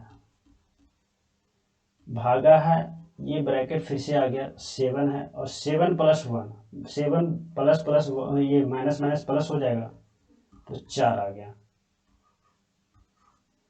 7 और 4 कितना हो गया 11 हो गया, और 11 से जब इसको भाग देंगे तो 4 आ जाएगा। बच गया कितना -7 और गुने बच जाएगा 4, यानी कि -28 इस क्वेश्चन का सी आंसर होगा, option number A. Next question देखते हैं, क्वेश्चन नंबर 88। क्वेश्चन नंबर 88 में है कि अगर प्लस के जगह पे हम क्या कर रहे हैं माइनस कर रहे हैं, गुना के जगह पे क्या भागा लिख रहे हैं, और भागा के जगह पे प्लस लिख रहे हैं, माइनस के जगह पे हम गुना लिख रहे हैं, तो निम्नलिखित का मान निकालना।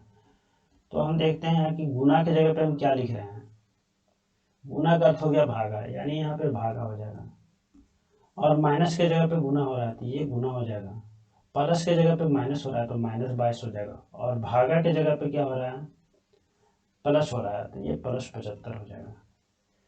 तो पहले तो इससे भाग देते थे तो कितना हो गया 80, और 80 को अगर हम 6 से गुना करेंगे तो 480 हो जाएगा, और इसमें से 22 हो गया और 75 हो गया।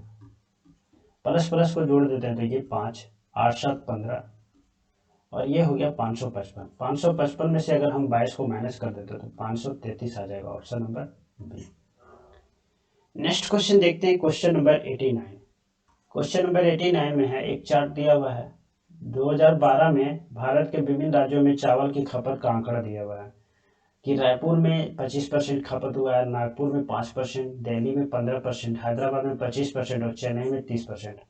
क्वेश्चन देखते हैं कि यदि 2012 में चावल की कुल खपत जो है वो है कितना 2 लाख टन है, तो अकेले चेन्नई का चावल में खपत कितना होगा। तो हमें क्या करना होगा, चेन्नई का देखते हैं कितना 30% है, यानी 2 लाख टन जो है, तो 2 लाख मतलब 2 पे 5 जीरो आ जाएगा।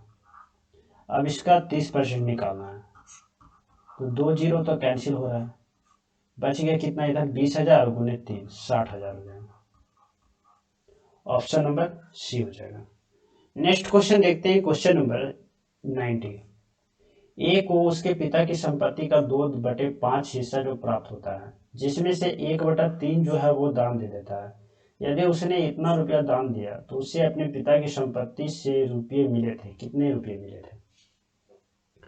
देखो पिता की संपत्ति से कितना 2/5 रुपये भाग हिस्सा मिला था, जिसमें से कि वो 1/3 जो है वो दान दे देता है। तो हमें यही 2/5 भाग फाइंड आउट कर रहा है, तो यानी डायरेक्टली हम निकाल सकते हैं कि जैसे अगर पिता की संपत्ति का 2/5 हिस्सा उसको मिल रहा है, और 2/5 का जो है 1/3 है, वो कितना आ रहा है 16, 8, 58, और हमें 2/5 ही निकालना है, तो 1/3 उधर लेके चले जाते हैं। तो 2/5 निकालने के लिए हम क्या करेंगे 16, 8, 5, 8, और गुने कितना हो जाएगा 3/1, ये आ जाएगा 8 × 24, 5 × 15 2 1 17, और 8 × 24 1 25, 16 × 48 और 2 50, 50 574, option number B. Next question देखते हैं, क्वेश्चन नंबर 91। क्वेश्चन नंबर 91 में है कि एक समकोण त्रिभुज है XYZ, जिसका जो एंगल है x है वो 90 डिग्री है। अगर एक हम समकोण त्रिभुज बना देते हैं, इसको x और इसको y, इसको z, ये कितना है 90 डिग्री है। XY की लंबाई हो गया कितना 6, और YZ की लंबाई हो गया 10। यदि त्रिभुज XYZ का अंतर्वृत्त का केंद्र है C, एक अंतर्वृत्त है, इसके अंदर अंतर्वृत्त का जो केंद्र है वो क्या है C है। अंतर्वृत्त के द्वारा घिरे हुए क्षेत्र के अतिरिक्त, मतलब इस क्षेत्र को हटा करके हमें इसका सबका क्षेत्रफल निकालना है। देखो अंतर्वृत्त के लिए हम पहले क्या करेंगे, इसका रेडियस फाइंड आउट करेंगे। इसका जो रेडियस होता है अंतर्वृत्त का, वो होता है ये ट्रायंगल का जो एरिया होता है डिवाइडेड बाई S। एस जो होता है क्या होता है, ये होता है पेरीमीटर का हाफ, यानी कि अगर ट्रायंगल का अगर भुजा है ABC तो ABC डिवाइडेड बाई 2 होता है। तो यहाँ से अगर हम एरिया फाइंड आउट करें पहले, तो एरिया कितना हो गया 1/2 इंटू 6, और ये कितना, ये 6 है, ये 10 है, तो ये 8 हो जाएगा, क्योंकि 6 का स्क्वायर प्लस 8 का स्क्वायर इक्वल टू 10 का स्क्वायर होता है। तो 6 गुने 8 हो जाएगा, तो कितना आ गया 24 आ गया, 24 आ गया, एरिया इसका आ गया 24। अब यहाँ से हम अगर एस की वैल्यू निकालना चाहें तो एस का वैल्यू होगा 6 प्लस 10 प्लस 8 डिवाइडेड बाई 2, 16 और 8 24, 24 को अगर 2 से डिवाइड करेंगे तो 12 आ गया, यानी कि एस की वैल्यू 12 हो गया। यहाँ से रेडियस निकाले अगर इसका अंतर्वृत्त का, तो आ जाएगा कितना 24 डिवाइडेड बाई 12, यानी आ गया कितना 2, इसका रेडियस 2 हो गया। अब हमें फाइंड आउट करना है इस सर्किल को छोड़ करके इसका एरिया, तो टोटल जो एरिया है कितना है 24 है। टोटल जो एरिया है समकोण त्रिभुज का 1/2 इंटू 6 इंटू 8 24 है, और इसका जो एरिया होगा वो होगा pi into R square, R का वैल्यू है 2, यानी 2 का स्क्वायर कितना हो जाएगा 4 पाई हो जाएगा। Option number C. Next question देखते हैं, क्वेश्चन नंबर 92। 7 छात्रों के समूह में एक परीक्षा दी, परीक्षा के बाद एक और छात्र समूह में शामिल हो गया, नए छात्र के अंकों को शामिल करके समूह का औसत कितना बढ़ रहा है 2 से बढ़ रहा है। प्रारंभिक 7 विद्यार्थियों का औसत के अंकों की तुलना में इस छात्र में कितना होगा, अधिक होगा। तो ये देखो 7 का अगर हम मानते हैं कि x है, अब ये बढ़ गया 1 तो 8 हो गया, अब 8 में क्या हो रहा है कि x प्लस 2 हो जा रहा है। अब देखो ये कितना बढ़ रहा है, तो पहले देखो कि अगर पहले x था, अब सबका 2 से बढ़ गया है, यानी कि 8 का 2 से बढ़ा है, यानी 8 गुने 2 इसका ज़्यादा होना चाहिए। इसका अगर x है तो इसका कितना होना चाहिए 16 ज़्यादा होना चाहिए, तो ऑप्शन नंबर सी हो जाएगा। नेक्स्ट क्वेश्चन देखते हैं, क्वेश्चन नंबर 93। इसको हमें सरल करना है, तो 1 माइनस 1 तो 0 हो गया, तो 0 डिवाइड बाई 10 हो जाएगा, गुने कितना 0 डिवाइड बाई 10 हो जाएगा, और गुने कितना 0 डिवाइड बाई 10 हो जाएगा, माइनस 0 डिवाइड बाई 99, और गुने 0 डिवाइडेड बाई 100। 0 डिवाइडेड बाई 10 तो 0 होगा, अगर 10 डिवाइडेड बाई 0 होता तब किसका वैल्यू होता है इन्फिनिटी। 0 डिवाइडेड बाई 10 है तो 0 हो जाएगा, ये भी 0 हो गया और ये भी 0 हो गया, माइनस ये भी 0 और ये भी 0, यानी कि इसका आंसर कितना हो जाएगा 0, option number A. Next question देखते हैं, क्वेश्चन नंबर 94। मिलेना और माशुका एक साथ काम करते हुए 9 दिन में काम पूरा कर लेते हैं। माशुका जो है अकेले काम शुरू करती है और काम का 2/5 भाग करती है। माशुका कितना काम करती है 2/5 भाग काम करती है, और उसके बाद जो है मिलेना अकेले काम करती है, यानी कि मिलेना कितना भाग करती है 3/5, रिमेनिंग काम तो 3/5 है। इस तरह से काम करके उसने पूरा कितना दिन में कर रहा है 19.5 में दिन में, यानी माशुका और मिलेना के मुकाबले अधिक तेजी से काम करती है, यानी माशुका जो है ज़्यादा कुशल है। तो हमें फाइंड आउट करना है कि मिलेना को अकेले काम पूरा करने में कितने दिन लगे। इसमें देखते हैं कि अगर जो चीज़ हमें फाइंड आउट करना है उसको हम मान लेते हैं, मिलेना है तो मिलेना को हम फाइंड आउट कर मान लेते हैं कि ये x दिन टाइम लेता है किसी काम को पूरा करने में, और माशुका के बारे में हम नहीं पता, माशुका के बारे में हमें नहीं पता कि कितने दिन में काम करेगा।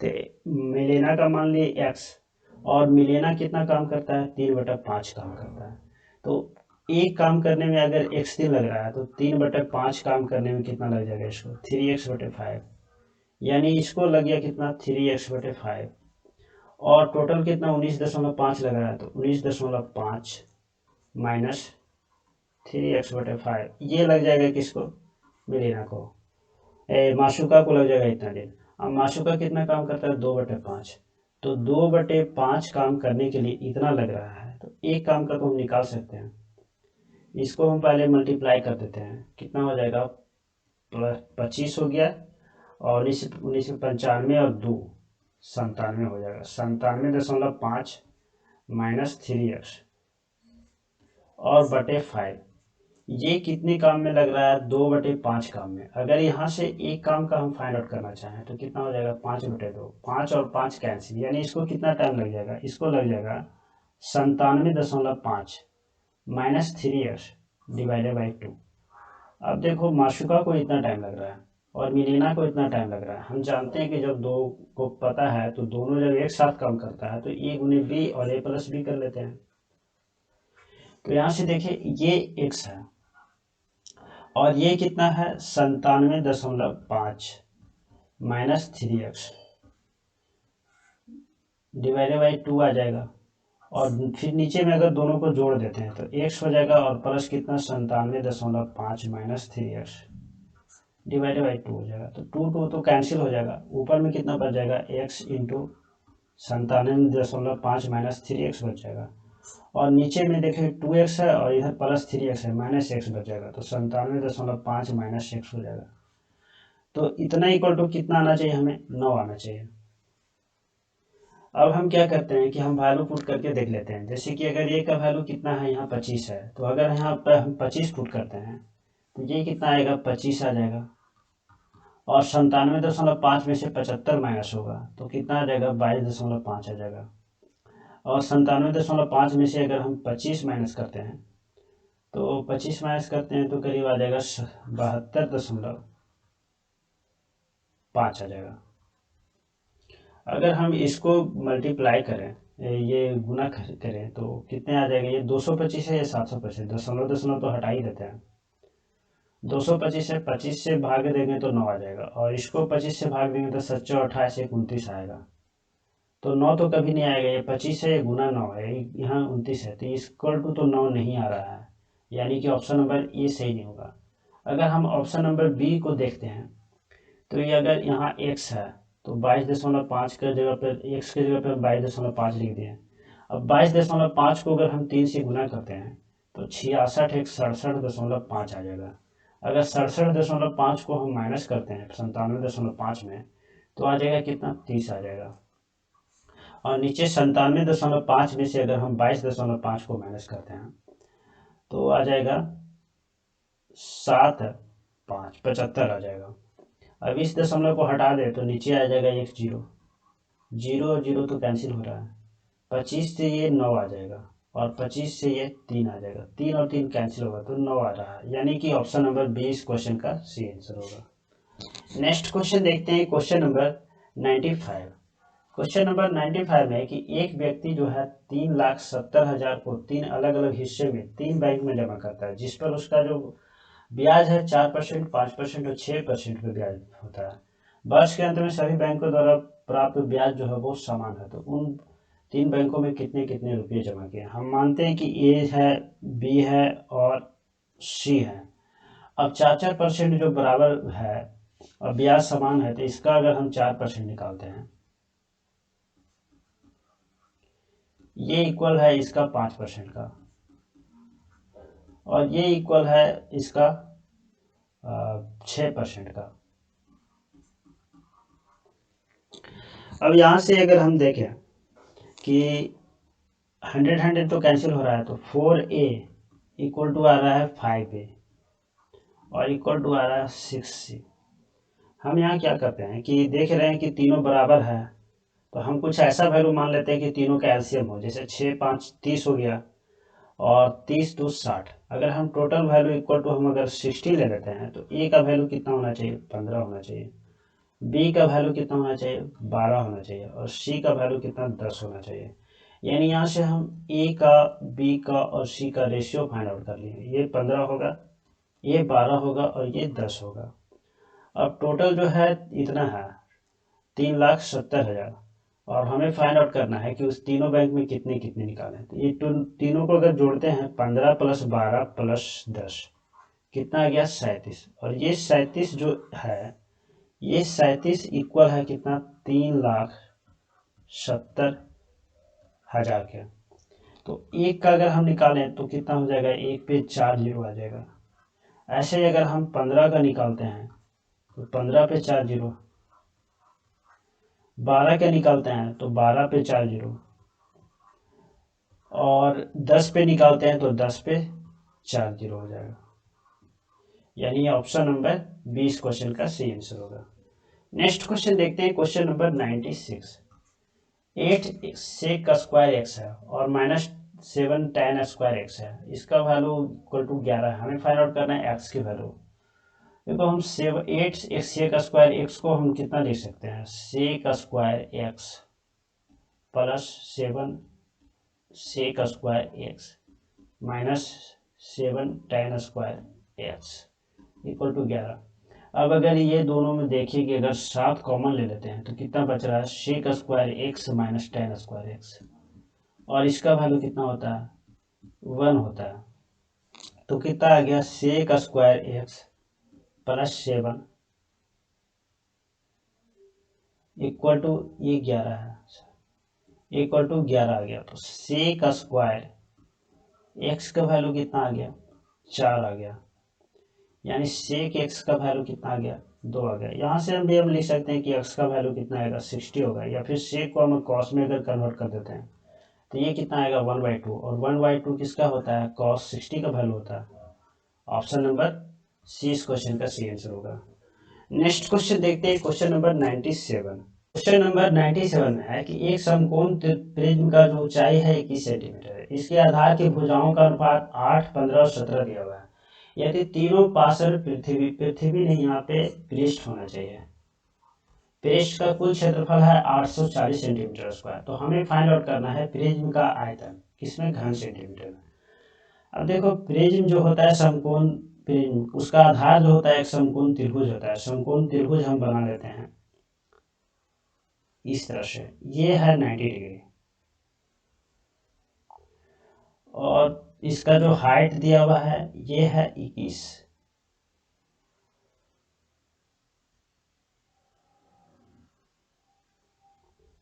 इसका जो आधार है वो क्या होगा, एक समकोण त्रिभुज के जैसा होगा, ये होगा 90 डिग्री होगा, नीचे वाला भी 90 डिग्री होगा। अब इसमें हमें फाइंड आउट करना है इसका आयतन फाइंड आउट करना है, जबकि इसका रेशियो दिया हुआ है कितना, 8 है, 15 और 17 दिया हुआ। हम इसको अगर 8x ले लेते हैं, 15x ले लेते हैं, इसको 17x ले लेते हैं। हम जानते हैं कि 8 का जो स्क्वायर होता है और 15 का स्क्वायर होता है इक्वल टू होता है 17 का स्क्वायर। यानी ये वाली जो होगा 17x जो होगा ये हाइपोटेनस होगा, बाकी 8x और 15x इसका आधार हो जाएगा और एक हाइट हो जाएगा इसका। अब अगर हम यहाँ से देखें तो 3 तरह का इसका पृष्ठ बन रहा है। एक बन रहा है जो ये वाली है,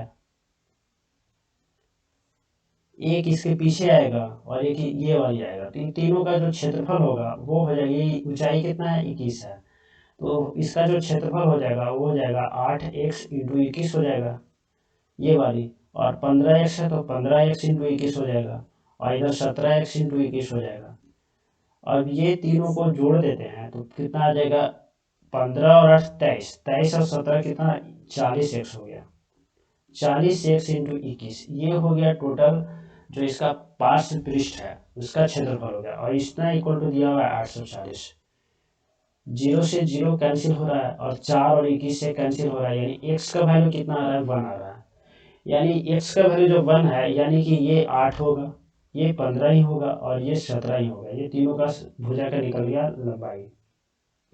अब हमें फाइंड आउट करना है इसका आयतन। आयतन फाइंड आउट करने के लिए हम क्या करते हैं, पहले इस समकोण का हम निकालते हैं क्षेत्रफल, और इस क्षेत्रफल को हम गुना कर देते हैं इसका हाइट से। अगर इस आधार का क्षेत्रफल निकालना चाहें तो 1/2 इंटू कितना हो जाएगा, 8 गुने 15 हो जाएगा। ये हो गया इसका क्षेत्रफल समकोण त्रिभुज का। अब इतना इंटू कितना हो जाएगा, 21 हो जाएगा। जैसे कि हम बेलन में करते हैं, बेलन में जैसे ऐसे होता है तो हम क्या करते हैं, इसका क्षेत्रफल निकालते हैं तो पाई आर स्क्वायर होता है, और ये जो लेंथ होता है एल, तो लेंथ एल से हम गुना कर देते हैं। वैसे ही इस समकोण त्रिभुज का हम क्षेत्रफल निकालते हैं तो 1/2 इंटू 8 गुने 15 हो गया, और इसको हम 21 से गुना कर देंगे। 2 से तो ये कैंसिल होगा, 4 आ गया, 15 गुने 4 हो गया 60, और 60 को जब हम 21 से गुना कर देते हैं तो 6 2 1260 हो जाएगा। Option number D. Next question देखते हैं, क्वेश्चन नंबर 98। पाइप ए जो है एक टंकी को अकेला 4.5 घंटे में भर सकता है, जबकि पाइप बी जो है साथ मिलकर के 2.25 घंटे में भर सकता है। यदि केवल पाइप ए को आधे घंटे के लिए चालू किया जाए, जिसके बाद पाइप बी को चालू किया जाए, तो टंकी भरने में कितना समय लगेगा। देखो ए और बी दो पाइप है, ए जो है 4.5 घंटे लेता है और बी जो है 2.25 घंटे लेता है। अगर यहाँ से हम दोनों का एलसीएम लें तो कितना आ जाएगा, 4.5 ही आ जाएगा। इसका एफिशिएंसी हो गया कितना, 1 हो गया, और इसका एफिशिएंसी हो गया 2 हो गया।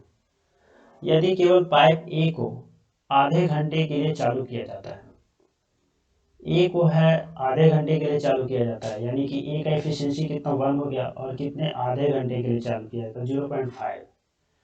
और जिसके बाद पाइप बी को चालू किया जाता है तो टंकी भरने में कितना समय लगेगा, तो ए तो आधा घंटा ले लिया, अब बी जो है, बी का एफिशिएंसी कितना है 2 है, तो 2 गुने अगर इसको लेते हैं टोटल एक्स टाइम लेता है इक्वल टू कितना हो गया 4.5 हो गया। ये 0.5 ये चाहिए, ये कितना हो गया तो 4 आ जाएगा इधर, और ये 2x इक्वल टू एक्स का वैल्यू कितना हो गया 2। तो जो ए है आधा घंटा ले रहा है 0.5, और बी जो है वो कितना 2 घंटा ले रहा है, यानी टोटल कितना लग रहा है 2 घंटा और 2.5 घंटा लग रहा है, 2 घंटा 30 मिनट। ऑप्शन नंबर बी इस क्वेश्चन का सही आंसर होगा। नेक्स्ट क्वेश्चन देखते हैं, क्वेश्चन नंबर 99। अरुण जो है अपने वेतन का 2/13 भाग अपने बच्चों तरुण और वरुण की पढ़ाई में खर्च करता है। वो वरुण की पढ़ाई पर इतना रुपये खर्च करता है, और जो अरुण की पढ़ाई द्वारा किए गए कुल खर्च का कितना है 2/3 भाग है। देखो टोटल अगर हम 1 लेते हैं तो 2/13 जो है वो अरुण खर्च करता है अपने वेतन का। अगर वेतन का 1 लेते हैं तो 2/13 खर्च करता है।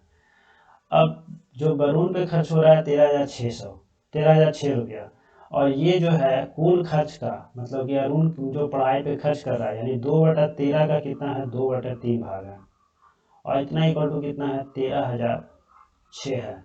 हमें फाइंड आउट करना है अरुण का वेतन, यानी अरुण का वेतन हमें 1 की वैल्यू निकालनी है। 1 की वैल्यू निकालनी है तो 13,006, और ये कितना हो जाएगा, ऊपर में आ रहा है 4 और नीचे में आ रहा है, इधर हो जाएगा 3/2 और इधर हो जाएगा 13/2। 2 से 2 ये कैंसिल हो रहा है, 4 से तो नहीं कैंसिल होगा, फिर लास्ट 2 डिजिट 4 से कैंसिल होना चाहिए था, तो ये आ जाएगा कितना, ये आ जाएगा 6, 5, 0 और 3 आ जाएगा। अब इसको हम 3 और 13 से गुना करते हैं, 3 गुने 13 कितना हो गया 39। 39 को अगर हम इससे गुना कर देते हैं और 2 से डिवाइड करना होगा, 6, 5, 0, 3 और गुने 39 हो गया, और डिवाइड बाई 2 हो जाएगा। इसको 39 से अगर हम गुना कर देते हैं तो 9 तिया 27 हो गया, 9 पचे 45 हो गया, और 9 छक 54 और 4 58 हो गया। 3 से गुना करते हैं तो 0, 9, 5 तिया 15 हो गया, 6 तिया 18 और 1 19 हो गया, ये आ गया 7, ये आ गया 11, ये 6, ये 13, 9 5 14, 1 15 और ये 2, डिवाइडेड बाई 2 करेंगे तो कितना आएगा 12 आ जाएगा, 6 आ जाएगा, और यहाँ 8 आ जाएगा, 0 8 आ जाएगा 0.5। ऑप्शन नंबर ए हो जाएगा। नेक्स्ट क्वेश्चन देखते हैं, क्वेश्चन नंबर 100। इसमें भी एक चार्ट दिया हुआ है जिसमें कि 2012 में भारत के विभिन्न शहरों में हुई चावल की खपत को दर्शाया गया है। अब क्वेश्चन है कि 2012 में चावल की कुल खपत 2 लाख टन है, तो नागपुर में चावल की खपत, नागपुर कितना है 5%, तो हमें 2 लाख का क्या निकालना होगा 5%, 1 2 3 4 5। अब इसका 5% निकालना है, 2 0 तो कैंसिल होगा, 2000 को 5 से गुना कर देते हैं तो 10,000 हो जाएगा। Option number B. चलो दोस्तों आज के लिए इतना ही, मिलते हैं फिर नेक्स्ट वीडियो में। जय हिंद।